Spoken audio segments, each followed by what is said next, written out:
Bien, buenas tardes. Vamos a escuchar las declaraciones que a esta hora da en vivo el presidente de Estados Unidos, Joe Biden.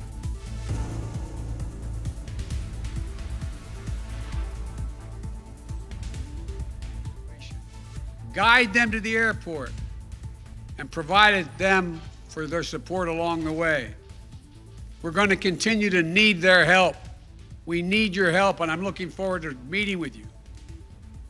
And to everyone who is now offering or who will offer to welcome Afghan allies to their homes around the world, including in America, we thank you. I take responsibility for the decision. Now some say we should have started mass evacuation sooner. And couldn't this have been done in a more orderly manner? El presidente Biden dice que él toma la responsabilidad y que muchos le dijeron que tomara la decisión de evacuar masivamente anteriormente a la llegada de los talibanes a Kabul. Thousands of American troops and evacuating more than 120,000 people in the middle of a civil war. There still would have been a rush to the airport, a breakdown in confidence and control of the government, and it still would have been very difficult and dangerous mission. The bottom line is there is no evacuation from the end of a war that you can run without the kinds of complexities, challenges, and threats we faced. None. No se puede hacer ninguna evacuación sin los desafíos y lo complejo que puede ser lo que se vivió en Afganistán. They ask, why don't we just keep doing what we were doing? Why do we have to change anything? The fact is, everything had changed. ¿Por qué no hacer lo que se estaba haciendo? La evidencia es que todo cambió. When I came into office, we faced a deadline, May 1. The Taliban onslaught was coming. We faced one of two choices. Follow the agreement of the previous administration and extend to have more time for people to get out. Había una opción, extender la presencia y seguir con la evacuación. And escalate the war. Y así es que escalara la guerra. Those asking for a third decade of war in Afghanistan, así para llegar a 30 años de guerra en Afganistán. Vital national interest. In my view, we only have one. Mi visión es que había solamente una opción. To make sure Afghanistan can never be used again to launch an attack on our homeland. Estar seguro de que Afganistán no será una plataforma para atacar a nuestra nación. Because we were attacked by Osama bin Laden and Al Qaeda on September 11th, 2001. Fuimos atacados por Osama bin Laden y Al Qaeda el 11 de septiembre. And they were based in Afghanistan. Y estaban en Afganistán. We delivered justice to bin Laden on May 2nd, 2011. Hicimos justicia con bin Laden en 2011. Al Qaeda was decimated. Y fue I respectfully suggest you ask yourself this question. If we'd been attacked on September 11, 2001 from Yemen instead of Afghanistan, would we have ever gone to war in Afghanistan? Even though the Taliban controlled Afghanistan in the year 2001? I believe the honest answer is no. That's because we had no vital interest in Afghanistan other than to prevent an attack on America's homeland and our friends. And that's true today. We succeeded in what we set out to do in Afghanistan over a decade ago. Then we stayed for another decade. Fuimos exitosos en lo que hicimos durante 10 años en Afganistán y nos mantuvimos 10 años.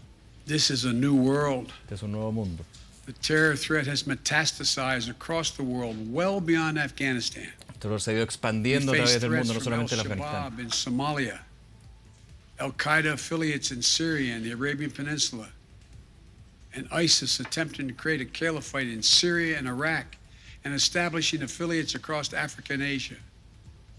The fundamental obligation of a president, in my opinion, is to defend and protect America. La obligación de un presidente, en su opinión, es defender a América. Not against threats of 2001, but against the threats of 2021 and tomorrow. No solamente de las amenazas de 2001, sino la de 2020, 2021 y en adelante. Decisions about Afghanistan.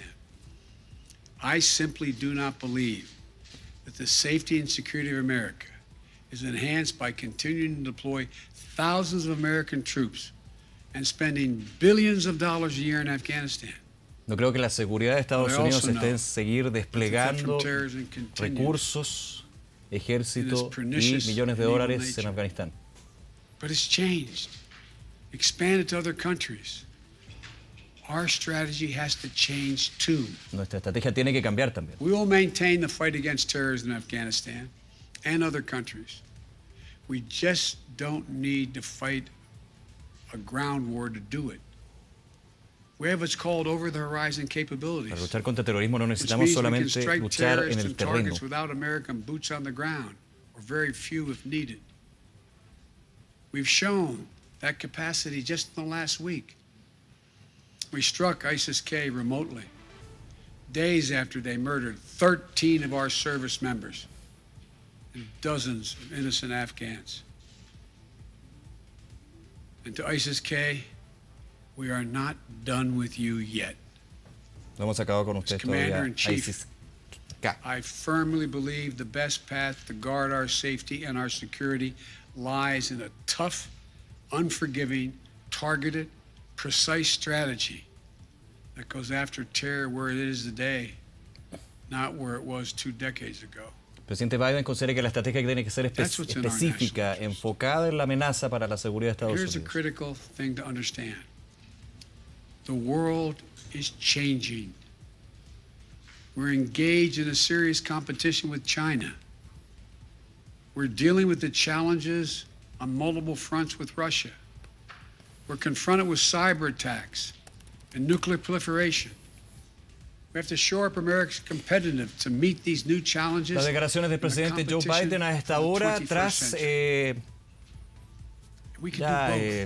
dejar Estados Unidos en términos de tropas y parte de la evacuación, que sigue, hay que decirlo, pero la retirada del país de Afganistán tras 20 años, las declaraciones del presidente Joe Biden justificando esta decisión, no extendiendo el plazo que en algún minuto se estaba discutiendo con países aliados y sobre todo en el contexto de los últimos hechos que han ocurrido, no solamente con la llegada del régimen talibán a Kabul, sino también los actos terroristas por parte de la facción de ISIS, la facción afgana de ISIS, la ISIS-K, que ha señalado y apuntado también en su discurso el presidente Biden, que sigue hasta ahora desde Washington.